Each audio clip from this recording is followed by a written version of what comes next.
The Oracl Network. Look deeper. We have an active shooter. We have an active shooter inside the warehouse.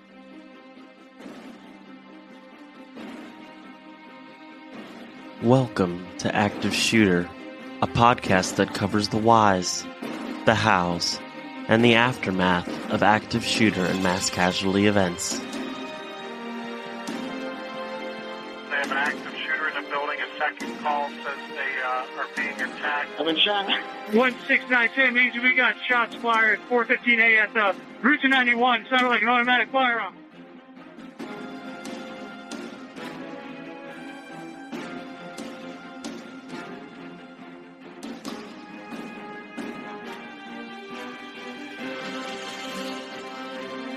Active shooter, reports of an active shooter, mass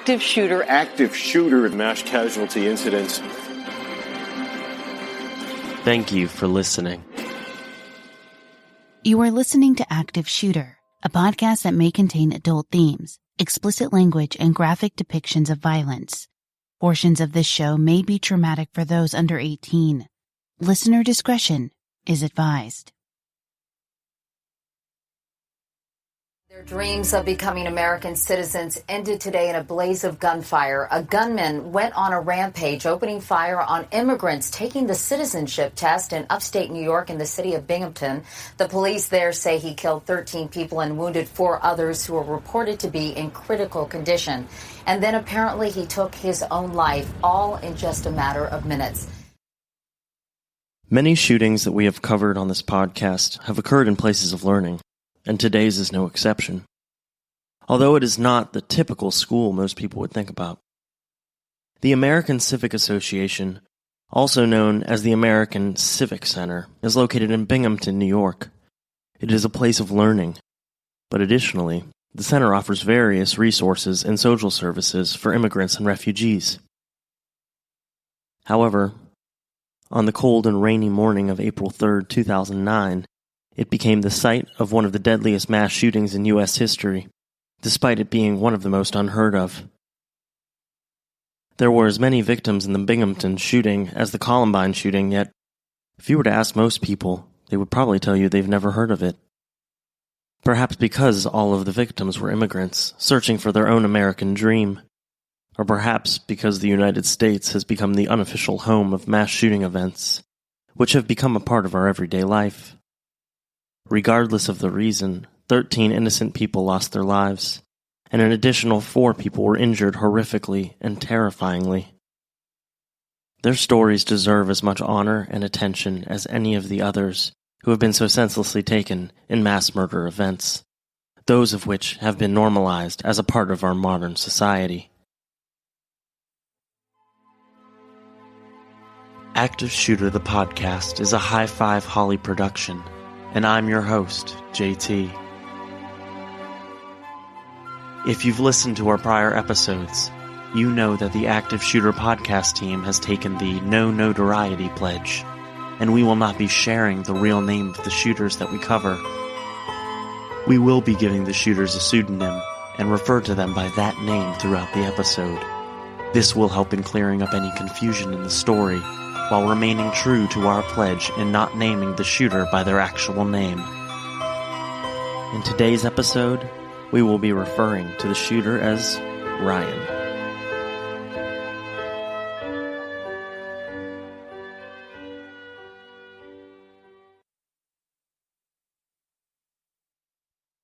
April 3rd, 2009 started as a typical early spring morning in South Central New York. Binghamton is the home of the American Civic Association Immigration Center, which sits at 131 Front Street. The center was busy and bustling as usual, with people coming and going, attending classes, and obtaining services. The day wasn't typical for Ryan, however. This was the day he was going to carry out his terrible plan and commit one of the worst mass murders our nation has ever seen. This was no random attack either. No. This was a cold and calculated attack that Ryan had been planning for at least several weeks beforehand. You see, on March 18th, 2009, Ryan wrote a letter which was addressed to a local news station, describing the harassment that he had been experiencing by police. While the letter was dated March 18th, it wasn't actually sent until the day of the shooting. News Station 10, out of Syracuse, New York, received the package from Ryan several days later. It contained his 2-page handwritten letter, along with his driver's license, a gun permit, and several photos depicting Ryan smiling while holding a gun. The 2 handguns that were located at the shooting scene matched up to the serial numbers on Ryan's pistol permit. On the morning of the shooting, Ryan borrowed a 1993 green Toyota Camry that was registered to his father and drove to the Civic Center, entering at the rear of the building. He drove up to the exit and parked the car directly in front of the door, thereby preventing anyone from coming out of the back door of the building. He wanted to trap everyone inside. It obviously was premeditated. He barricaded the back door so nobody could get out, put his car right against the door. He was making sure nobody could escape. For unknown reasons, he locked his car door when he exited, leaving his backpack and a laser sight for the firearm visible to anyone that happened by. Both were eventually discovered by police. It was reported later that Ryan was an Asian male who was about 6 feet tall with a slight, thin build. He wore a bright green coat, blue jeans, and dark-rimmed glasses. His appearance was totally average and nondescript, except for the fact that he also wore a large body armor vest.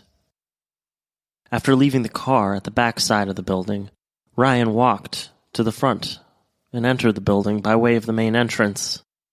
The moment he entered the center, Ryan raised his gun and shot both of the receptionists, killing one instantly by a gunshot wound to the head. The second receptionist was shot in the stomach, but amazingly, she had the foresight to fall to the ground, faking her own death. She then crawled under her desk, calling 911. Shot wound to the abdomen under a desk on the first floor, and the subject laying on the ground in front of the reception area. This hero was Shirley DeLuca, and she managed to stay on the phone with the 911 dispatcher for 39 excruciatingly long minutes, until she was finally rescued. Because she was able to remain on that call, crucial information was able to be passed to first responders. Unfortunately, the one thing that poor Shirley didn't know, and couldn't pass along to the police, was whether this madman that just shot her was acting alone or in concert. The gentleman came in. She got up to ask him if she could help him, and he just didn't say anything, I guess, and got his gun and shot her, and she remembers falling backwards and down. Ryan proceeded through the building. Wordlessly, his silence and calm demeanor were eerie. Immediately off the reception area was a classroom, which happened to be full that day with an ESL, or English as a Second Language class. In fact, this was the very classroom where Ryan himself had previously taken ESL classes. There were 16 people inside the room, and 14, including the professor, were shot. To manage to hit that many people that quickly means Ryan basically walked in the door and began spraying bullets every which way. The chaos and mayhem must have been absolutely overwhelming. Very quickly, 5 bangs, bang, bang, bang, again, and everyone looked at each other and we just ran. Police arrived on the scene within minutes of the first 911 call from Shirley. When Ryan heard the police sirens, he put the gun to his head and pulled the trigger, ending the horrific massacre after a mere 3 minutes. 3 minutes that probably felt like 3 years, or 3 lifetimes to each of the shooting victims and other witnesses. He must have been a coward, where we speculate when he heard the sirens that he decided on his own life. So that's what he was, heavily armed, had a lot of ammunition on him, and thank God before more lives were lost that he decided to do that. The destruction Ryan created and left behind is excessive. In those 3 short minutes, he managed to rip off 99 shots, 11 from a .45 caliber Beretta, and another 88 from a 9mm Beretta. The nearby Binghamton High School went on lockdown for fear that this was a multifaceted attack, and all of the nearby learning centers may be under siege. While it is a blessing that this much destruction was limited to one scene, The decimation of human life is so immense that there is little else to be grateful for. I've been kind of keeping an eye, but I wanted to stay away from the window as much as I could. So every once in a while I just kind of peeked, because with all those rifles around, I thought I don't need to be collateral damage here. And it was pretty much isolated in front of the building. They stood to the right and to the left of the building. The SWAT teams kind of stood behind the trees with their rifles. They put a ladder on my building up to the roof. We have a flat roof, I guess, for the SWAT team. And then it just, I saw them bring out a gurney with someone on it, a man, and that's the only one I saw. Probably about a half an hour, 45 minutes ago, I looked out, and a lot of the hostages, or whatever they are, were coming out of the front of the building.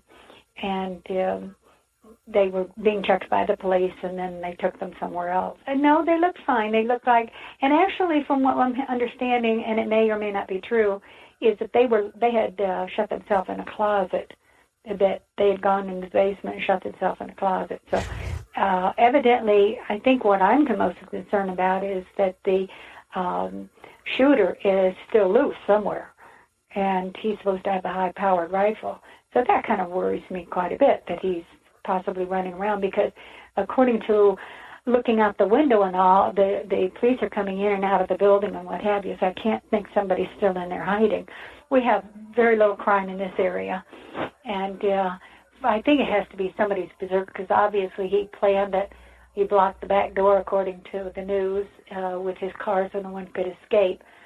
But if he's loose, that worries me. I did go lie down and make sure all my doors were locked, however, but just in case the guy is on the loose. Just the hostages. Just the hostages. They made them put their hands on their heads, because of course they weren't sure who they were.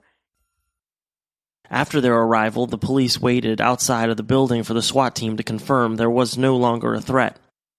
Later reports suggested that perhaps the law enforcement didn't enter quickly enough. Some people thought they waited too long to go inside. Whether this is right or wrong, the police didn't enter the building for approximately 43 minutes.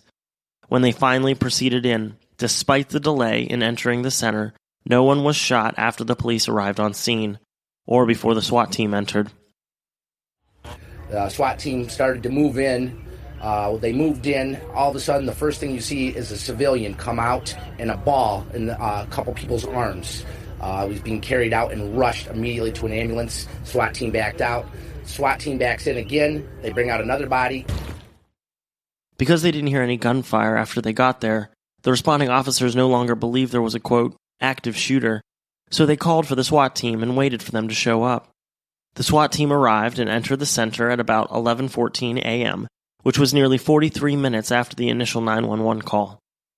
The chief of police later stated that if there were actually an active shooter in progress when they arrived, they would have entered the building straight away.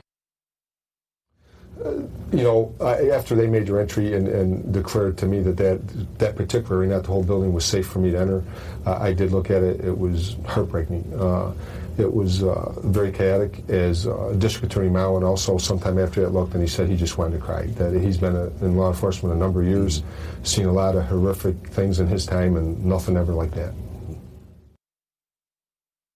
Police found countless spent and unspent magazine shells all around the scene. It was reported that multiple 911 calls about the shooting were placed. Several came from callers that spoke broken English. After all, many people were there trying to learn English as their second language. However, this made some of the calls difficult to transmit, as determining what happened from the caller wasn't easy for most dispatchers. At approximately noon, almost an hour and a half after this terrible ordeal began, SWAT officers started to escort people from the building. Terrified survivors were hidden anywhere they could find a safe place, including the boiler room in the basement. Some of the people hiding down there waited several hours before they were found and helped out to safety. Long Hoyen was a 42-year-old Vietnamese immigrant whose wife was killed in the shooting. Long tried to save her life. He laid on top of her as a human shield, but in a horrific turn of events, a bullet hit Long's elbow, ricocheted off his bone,